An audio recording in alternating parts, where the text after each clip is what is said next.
La la la la la la la la bum bum bum digga-da-dum. Hello and welcome to Andre Sue Knits. I'm Andy and welcome to this little show about knitting, spinning, and other handicrafts. In the past 2 weeks since I last talked to you, I've been to 2 different Fibre festivals. One is a smaller regional festival and the other is Maryland Sheep and Wool, which I think is the number 2 in size in the entire world. I could be wrong, but that's what I've heard. And I also have a giveaway to wrap up and a new giveaway to announce. But I think I'm going to save all that for a little later on. But I thought it'd be fun to get started with the knitting. So for knitting, I've cast on a new project. The grocery girls are doing a Fancy Feet knit along, and the idea of that knit along is to challenge yourself. You know, if you haven't done an afterthought heel, maybe knit a sock with an afterthought heel. Yeah, Fancy Feet meaning a sock knit along. But I do a lot of experimentation in my knitting, and I've knit toe-up socks, toe-down socks, afterthought heels. There are some heels I haven't tried, but when I think challenge knitting, I think this book that I have, Outside the Sox. And this book is a result of a design competition for socks. And there are, as you can see on the cover, hexagon socks, which I have knit. And these are probably the most challenging knit I've ever done. I had to rip and restart these socks many times. I've talked about them on previous episodes, I don't know, maybe 6-9 months ago. It's been a while. But the hexagon socks are actually the only socks I've knitted out of this entire book. But there's another pattern in here that I've been itching to try, and I thought the Fancy Feet knit along would be the perfect place to actually cast these on and give them a try. So these socks are called jungle socks. I think they are not available, the pattern is not available for purchase independently, I don't believe. You can only get it in this book. And they are color stranded with intarsia. And I think they're beautiful. And I knew they would be challenging, but I don't think I was quite prepared for how challenging they've been. I've had to rip and restart just once, really. Let me show you what I've got here. So I've gotten through the heel, and I'm working my way up the leg. Now I cast these on 2 circular needles, and I had forgotten not to do color stranded socks on 2 circulars. And there's a good reason for that, because on 2 circulars, you just have your 2 needles and you're basically knitting down one, knitting down the other. But the challenge is when you are knitting down one needle, and let's say it's like, for me, I'm knitting between green and gray, and I knit green, gray, gray, switch needles, and let's say it's like gray, gray, green. Well, you've got green, gray, gray, flat, gray, gray, green.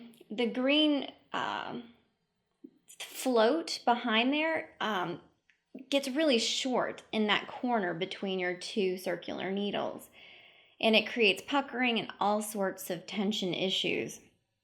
So that's what I had cast on with, was 2 circular needles, and I had puckering and all sorts of issues. So I tore them back out and did a cast on with DPNs. And when you move from needle to needle with DPNs, it's flat. So your floats end up being the proper length when knitting on DPNs, if that makes any sense at all. So if you are thinking about doing a color stranded sock, DPNs, I highly recommend DPNs, or those tiny little 9-inch circular needles, which I still haven't gotten the hang of yet. But yeah, these socks, color stranded, when you get to the flowers, it requires intarsia, an intarsia technique. And really what that means is the first time you hit it, you just switch to the flower color and keep going in the round. And the next time you get to it, your orange is way over here, like on the other side of the flower. So you actually have to slip all these stitches, turn your work around, and purl back, and then turn back around and carry your green and gray across. So it's very fiddly, actually. And where it gets really, really tricky is the heel is a short row heel. So you're doing, and there's a flower on the heel. So you're doing color stranded knitting with intarsia and short rows. So I'm really, really worried about second sock syndrome on these. It feels like running a marathon knitting these. So we'll see how this goes.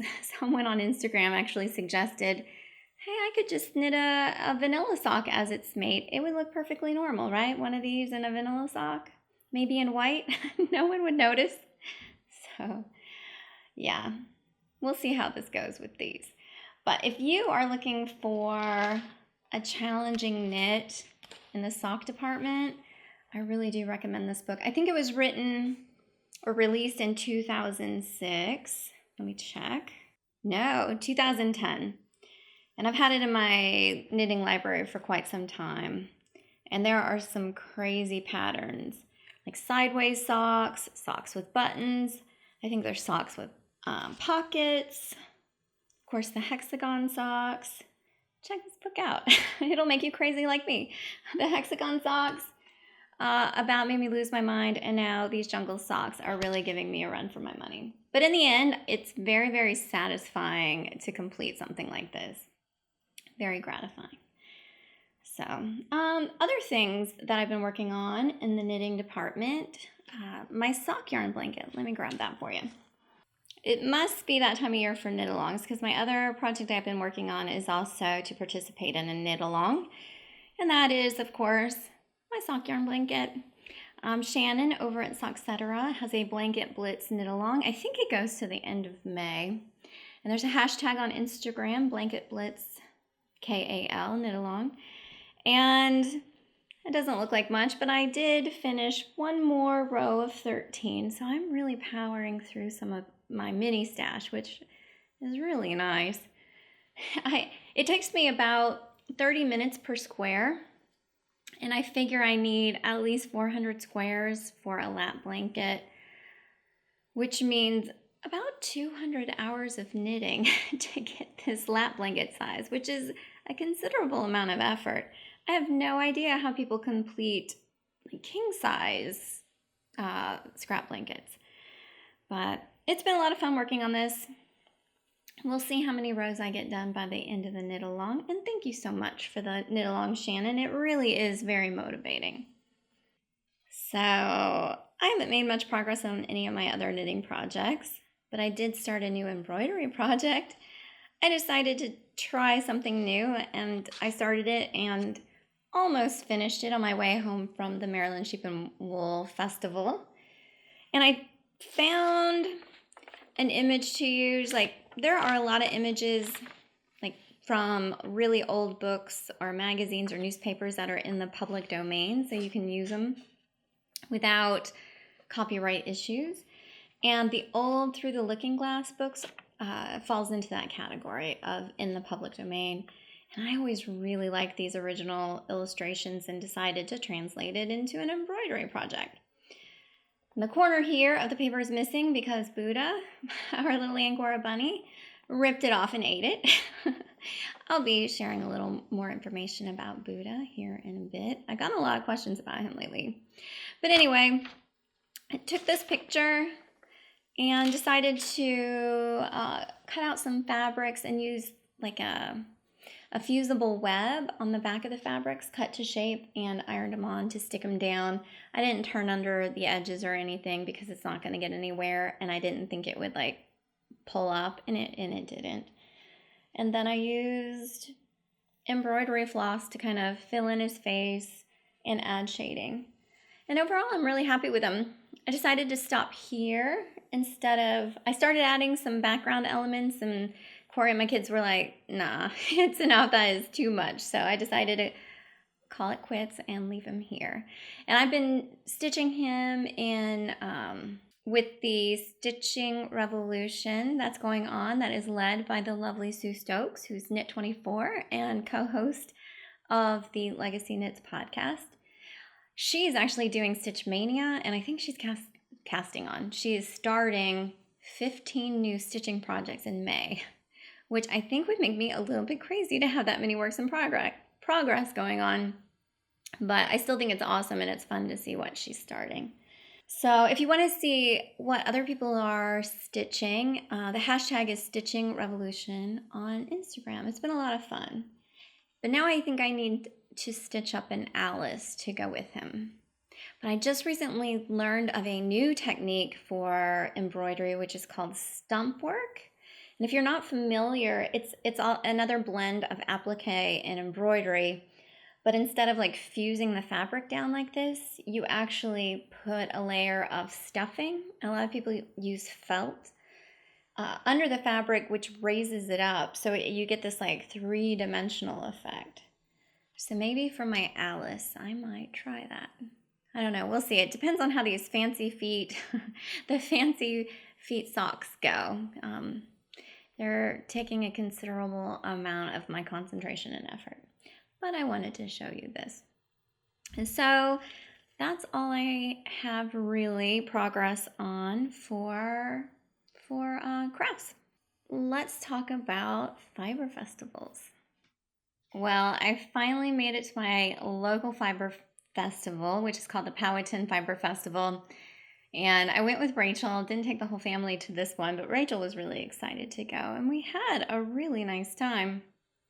I would say there were maybe 50 vendors there. So there was a lot of selection. They did some shearing demonstrations. They sheared sheep and they sheared alpaca. There were really adorable sheepdogs there that kept howling or singing, which was really cute. Maybe I'll put a little clip of that here.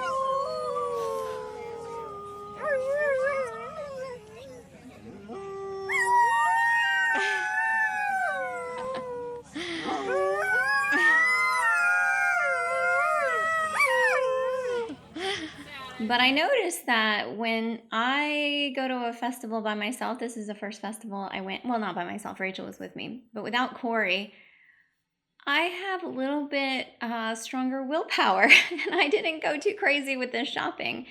I think Corey is actually an enabler of sorts. He's very sweet, and he tells me I can get whatever I want. He's behind the camera giving me a look. No, it's very, very sweet. He's like, if you want to get it, if you want it, get it. No, you should get it. You want it. And I end up buying a lot more. And since he wasn't there, it was Rachel and I was telling Rachel, I'm like, I don't need anything. My stash is huge. Like when I was wandering into booths and was, thinking about buying stuff, she's like, Mom, you don't need it. And guided me out of the tent. But I did make a few purchases when I was there. Love the purchases I made. The first is a hand-turned spindle. Let me show you this. And it's about 1 ounce, and you can tell I've been spinning on it. The wool I'm using is a bat I made myself on my blending board. It's a merino sari silk sparkle blend. But anyway, this spindle is by Cynthia D. Haney, and you can find her at www, I guess you don't need the W's anymore, CynthiaWoodspinner.com. And she actually numbers all of her spindles, and I have spindle number 125. I think she said she wrote on them. Yeah, it's numbered underneath. But it's walnut, it's beautiful. And it's even a hand-shaped hook up here. And it really spins beautifully.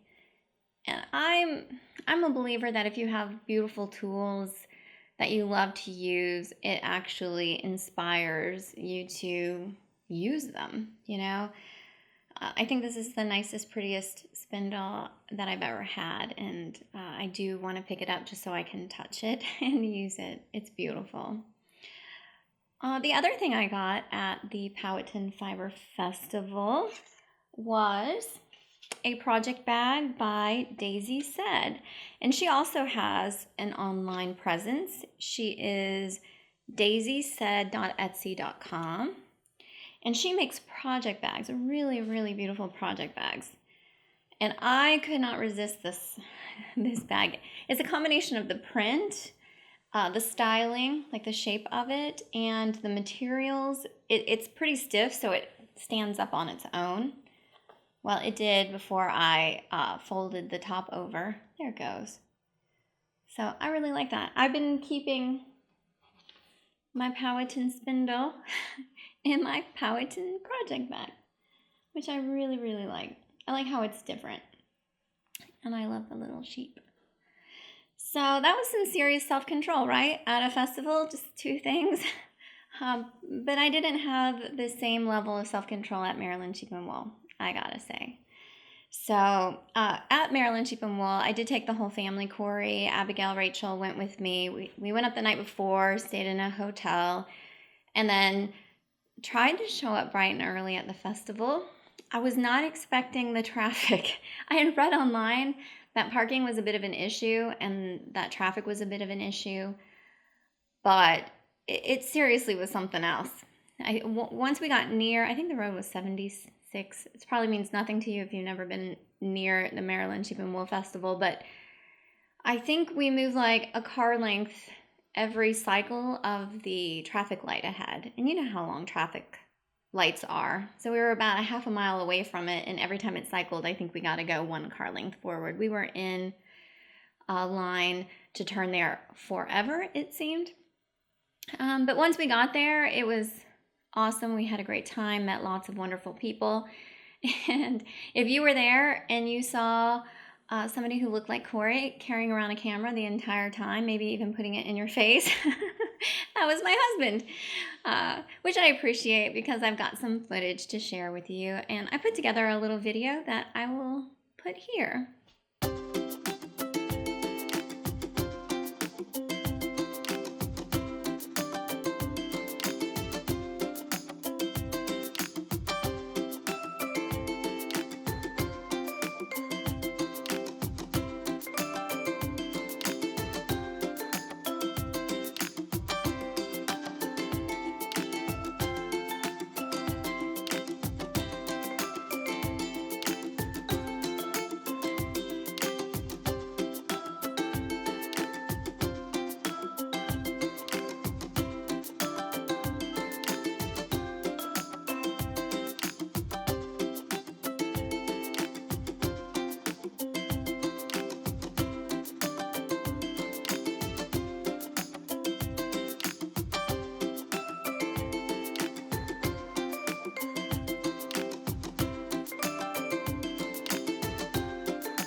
There was overwhelming choice at the Maryland Sheep and Wool Festival, and it was really hard to pick. Anything you wanted fiber related could be found there.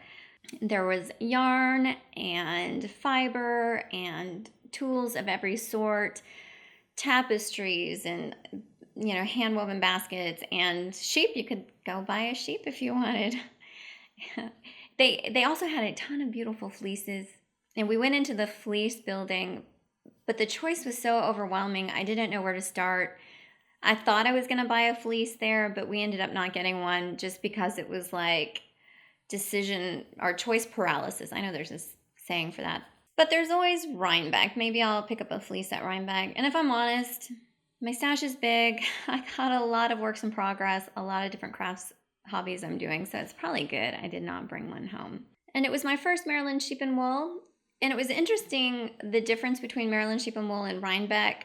I think a lot of the same vendors were there, but the vibe was completely different. Of course, it's a spring festival instead of a fall festival. And another huge difference was at Rhinebeck, there was seating everywhere, and there was a whole area of picnic tables that people could sit down and rest and eat their food, and there was nothing like that at Maryland. While I really, really loved Maryland, and I would definitely return again, I would say that Rhinebeck was more enjoyable for us because of the seating and because of the food, and also because I think the internet community is drawn more towards Rhinebeck than Maryland. So there are more familiar faces in the crowd at Rhinebeck than there are at Maryland Sheep and Wool, although I did see a lot of wonderful, friendly, familiar faces in the crowd at Maryland that I was so grateful to get to see, especially Jennie and Devin of Tiny Paper Foxes. I met them at Rhinebeck, and I adore them. Super lovely people. And Jennie was with her mom, who I loved. She's a spinner and a knitter, and she's getting ready to go on a cruise to like the Nordic countries, and I was also going to stop by Fair Isle, which I gotta say I'm a teensy bit jealous about. And I also got to meet Kemper of junkyarn, who I've been dying to meet. It was lovely to meet her. Super talented, wonderful lady. Just as lovely in real life as she is on her podcast. Hi, Kemper. I'm hoping we're going to do a little yarn swapping here. Who else? I met Marlicia of Pen Hook and Needles, who is also a huge sweetheart. One of the nicest people and most welcoming people I've ever met, which is saying a lot because our community, let's face it, is awesome and friendly. Emily of Fibre Town, I met her, although I didn't get to spend nearly as much time with her as I wanted. She's one of my fiber heroes. She's knit several adult-sized sweaters from yarn that she spun on her spindle, and she's just amazing. So I'm sad I didn't get to spend more time with her. Deanna from Skeins School and Skeins. I'm going to put it here. I have a horrible memory. And she's got a podcast, and she just started dyeing yarns herself, and it was fun to get a chat with her about that because I've dyed yarns and sold them on Etsy as well. So that was really fun conversation. I also got to meet heyladyhey, another very talented dyer who says she might be getting an Angora bunny too. I don't know. Her daughter got a hold some Angoras at the festival, and yeah, that's what happened to us. Rachel got her hands on an Angora bunny, and the rest is history. So for everybody who came up and said hello, thank you for that. It was lovely meeting everybody. And it really is my favorite part of the festival. And for Jennie, Tiny Paper Foxes, for your dad, Corey did not get me a drill press for Mother's Day. He wanted to make sure I let him know. So anyway, enough about that. On to purchases. You want to see the loot, I'm sure. That's what I always want to see when people go to festivals. So my first purchase is probably no surprise at all. A loop bump, of course. It was fun. I've chatted a little bit with Steph online, and it was really fun getting to chat with her in person about how she makes these things and her experience at festivals and her opinion on which fiber would suit me best, because I'm not a fan of Navajo plying, although I'm going to have to become more comfortable with it because of the bump that I chose. I actually told Abigail, pick the one that you like the best, and she picked this one. And it really is beautiful. It reminds me of like unicorns. It's like a lovely gray with all these pastel rainbow colors. And while I was at the loop booth, I met Kelsey from the primRoseYarnCo, which was a lot of fun to meet her and talk to her a little bit about her yarn dyeing business. I've dabbled in yarn dyeing. I would not really consider myself a yarn dyer. I just kind of do it as I feel like and for fun. So it's great to actually get a chat with people who do it more full time and their experience with it. But anyway, love my loop bump. Now, after loop, I headed over to the Miss Babs booth. I know it's really, like, Miss Babs has gorgeous colorways. I understand why she's as popular as she is, but at Rhinebeck, I avoided her booth because there was a line going around the corner, and to me, there's so many options at these festivals that I just couldn't justify investing that much time waiting in line for a hanky yarn or two. But at Maryland, by Saturday afternoon, there were still a ton of people at Mrs. Babs, and I could not, it was tough to get in the booth. But I managed to get around the corner and view some of her offerings and then get in line. And I picked up this gorgeous thing. And I decided to go with a worsted weight yarn because I knit almost everything in fingering weight, and it takes forever. And every time I cast on another fingering weight project, I'm like, what am I thinking? Let's do some instant gratification knitting. So I picked up this in worsted weight. This is actually, it's 8 ounces and 560 yards. So it's a considerable amount of yarn here. And my idea with this is that this would make maybe a really nice complementary yarn with a solid that I could put into a sweater. There are several sweater patterns where you've got a solid with details and a secondary yarn color, and I thought, this is gorgeous. So I might pair it with a brown. I've already been thinking that I might pair it with a brown or maybe a tan to really let this yarn sing. So I'm really happy with this. This is my first Mrs. Babs yarn. Probably won't be my last. They really are amazingly beautiful, well thought out colorways. I decided at Maryland, at Rhinebeck, I avoided all the crowded booths because I didn't want to I couldn't really justify waiting in line or fighting the crowds to go buy one or two items. But at Maryland, I decided I was going to go with all the popular vendors and get something and see what it was all about. And I made it to the Jennie the Potter booth. I lied before, not on purpose. My first stop of the festival was actually the Jennie the Potter booth.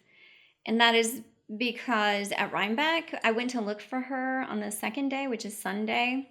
And she wasn't even there. She had sold out completely on Saturday and didn't set up on Sunday, I think, because her booth was gone. So Jennie the Potter was actually my first stop, and I got a mug. And I met some lovely people while waiting in line there. She had several options, although the shelves were starting to look a little bare, but I had to have sheep and yarn and knitting needles right up my alley. So, and they really are beautiful mugs. And when we went by Jennie the Potter's booth later in the day, all the mugs were gone. There were no coffee mugs left. So I am really glad that I got this when I did. So other trends that I had to follow. So I did Mrs. Babs, Jennie the Potter. I also went into the Gail's Art booth. I've been seeing her sock blanks everywhere and wanted to get one for myself. So let me show you what I picked out. A very crazy sparkly sock blank. It was fun picking out sock blanks in the booth. Her booth was actually pretty crazy as well, although they were doing a really good job at line management. But everybody in there was nice. There was no shoving or pushing. And as I was looking over all the sock blanks trying to decide which one, the people standing next to me were offering up advice, which was really sweet. Because I loved this one. It's sparkly and it's super bright, but I thought maybe it was too much. And the lady standing next to me said, well, look at the back. She's like, the back is much lighter, So when you knit this up, it's actually only about half as bright because the dye doesn't bleed all the way through to the back in full saturation. So the sock is not going to be nearly as crazy as you think when you look at the front, which was actually really helpful and helped me go ahead with my first gut choice, which was this crazy thing. I cannot wait to cast this on, but I do not need any more works in progress. I don't. I'm going to tell myself no more works in progress. So I stumbled across a booth that sold Angora yarn, and it's Oasis Farm Fibre Mill. But this yarn that they were selling was from their own Angora bunnies. She said they had about 24 bunnies.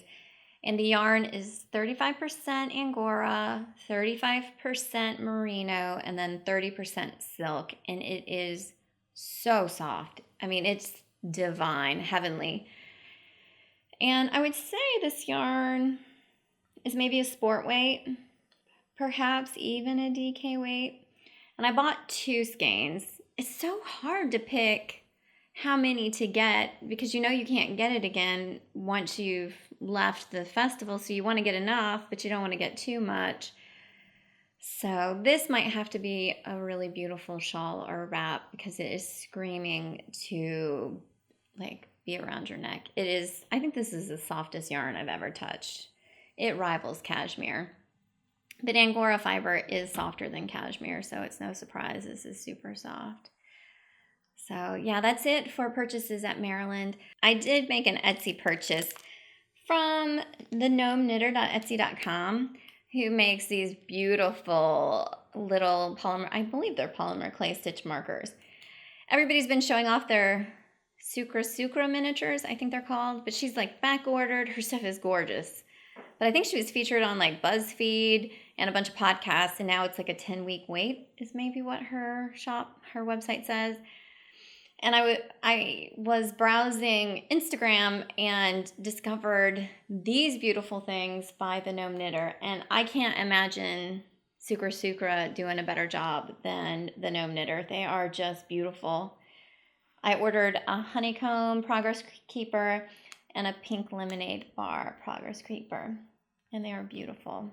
And now that I've shown you, I'm going to put one on my fancy feet socks. So that is it for purchases. I imagine that's going to be it for purchases for at least a few weeks. So like I said, I've been asked many times about Buddha, our little Angora bunny. People have a lot of questions about how do I house him? Is he in the house? How do my other animals get along with him? Am I spinning from him? Do I want to spin from him? Which are questions I know I would have as well. And so I thought I'd share just a little update about Buddha and how he's fitting into the family. And it's funny because I always thought of bunnies as like these sweet, docile creatures that maybe weren't the smartest and just sort of sat around and let you pet them and they grew fur and you could collect it and spin from them. But that is not how bunnies are. We think Buddha's actually maybe even smarter than our dog and our cats. We keep him in a hutch with like a run in our family room. We've carved out a corner of our family room for him. And we actually put down plywood that we joined together and then put laminated tiles over and then put his hutch in the center of it and then fenced it. So we have like a little barnyard in the corner of our family room for him. And the idea is that he's not stuck in his hutch. Like he can go in there if he wants privacy and wants to rest, but then he can, anytime he wants, exit his hutch and have at least some area to run around and play. And when we're in the family room, we let him out. We open up the fence and let him just roam as he pleases. Now, like when we first brought him home, because he spent his whole little baby bunnyhood in a cage with his mom and his brother, he didn't actually have much stamina. So he would try to play, but then he'd have to sit and rest and he'd be tired and panting, which is why I thought his fur was too hot. But it turns out he was just out of shape. Because now that he's been able to run and frolic and jump around, he's built up his stamina and he's quite ornery. Now bunnies, to litter train them, they basically pick their potty spot and then you put a litter box where they go potty and then they just use the litter box, which is what we've done. He's picked a potty spot in his little run area. We put a litter pan there, and that's where he goes, and we change the litter pretty much every day. But Buddha has decided he also likes to potty on the couch. That the couch is his secondary potty spot when he's free, which stinks because now we can't really let him on the couch because he hops up on the couch and he wants to go potty. So I don't know what the solution is to that. But when we do have him in his run and the run is closed and he wants out, he rattles the cage, he rattles the fence, I should say, pushes on the fence, and if we don't have it latched completely, he can push it out and get out and then roam the house however he sees fit, which is dangerous because of cords. He does like to chew cords. We know that. So we don't let him out unsupervised. And he loves our other pets. Now, Kit Kat doesn't like him, hisses at him, is not curious about him, just wants her distance from him. But Tallulah loves him. Tallulah's actually gone up to him and rubbed her head on his head and like rolled over like, I love you, which is really, really sweet. I think Buddha likes her back. He just kind of sniffs her and runs around her. But he also really loves our dog Grover. He runs circles around Grover, in and out of his legs, and tries to actually get Grover to chase him, which is really interesting. So we watch that carefully. I don't think Grover would hurt him, but Grover loves to play chase, and he starts barking and running, and they're running fast, and it freaks me out a little, so we watch that carefully. He's not nearly as docile as I thought he would be. He loves to be petted. If you come in and bend down and put your hands down, he runs right over, kicks his back legs out, presses himself flat against the floor, and closes his eyes while you pet him. He loves that. But he also will like jump onto the couch, snatch a piece of paper out of my hands, and run off with it. He loves to eat paper. I've read that it's not really dangerous as long as it doesn't have toxic inks on it. But I know a lot of paper is chemically processed, so we don't let him eat a lot of paper. And in terms of spinning his Fibre, I've decided he's a pet, not a fiber animal. He gets matted really fast. I don't really enjoy brushing him every day because he doesn't enjoy being brushed every day. So I've been keeping his fur trimmed. I've been trimming his fur like every 3 weeks because it grows so fast. He also doesn't like it when I trim his fur, and he stays mad at me for like a full day and really like won't come to me for petting for at least a day after I've cut his fur. But that's easier than trying to brush him every day because he doesn't like it. I don't like it. And I think he stays cooler. So anyway, enough about Buddha. I hope that answers the questions you guys have about it. If you have more, let me know and I'll try to answer those for you. I'm not a bunny expert by any stretch of the imagination, but I'm happy to share my experience with our bunny. Okay, so we have a giveaway to take care of. If you remember, Amanda of Lammy Toes Yarn sent over this beautiful skein of sock yarn.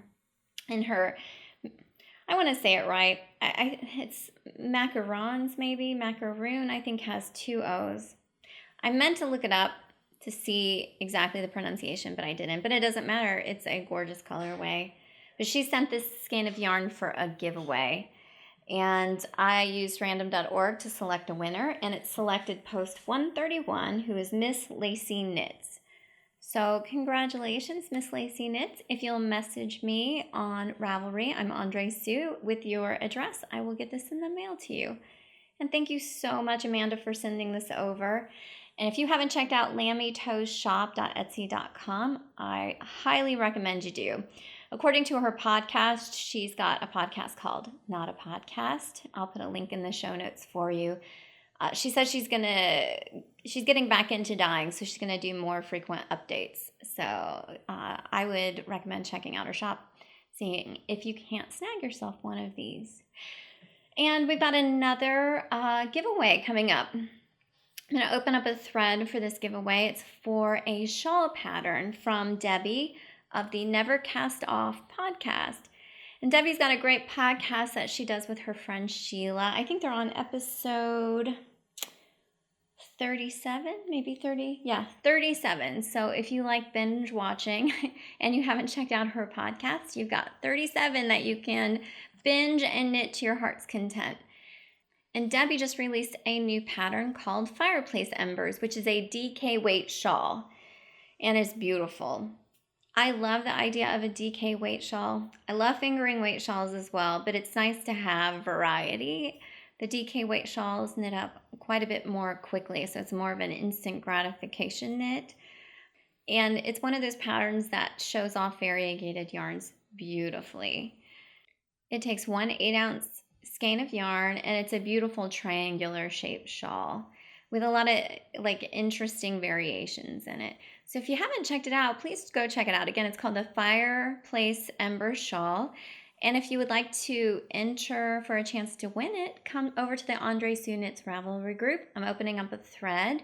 And if you'll just answer the question, when you knit shawls, do you prefer solid yarns or variegated yarns? I'm really curious about that. I have a tendency to go for the variegated yarns because the semicircular and triangular shawls I think are perfect for variegated yarns because it breaks it up wonderfully. However, the solids are also beautiful because it really lets like lace patterns shine. So don't forget to come over and enter for a chance for that. So that's all I have for you this time. As always, thank you so much for joining me, and until next time, bye. La la la la la la la la la la la la la la la la boom la la la la la la la la bum bum bum bum bum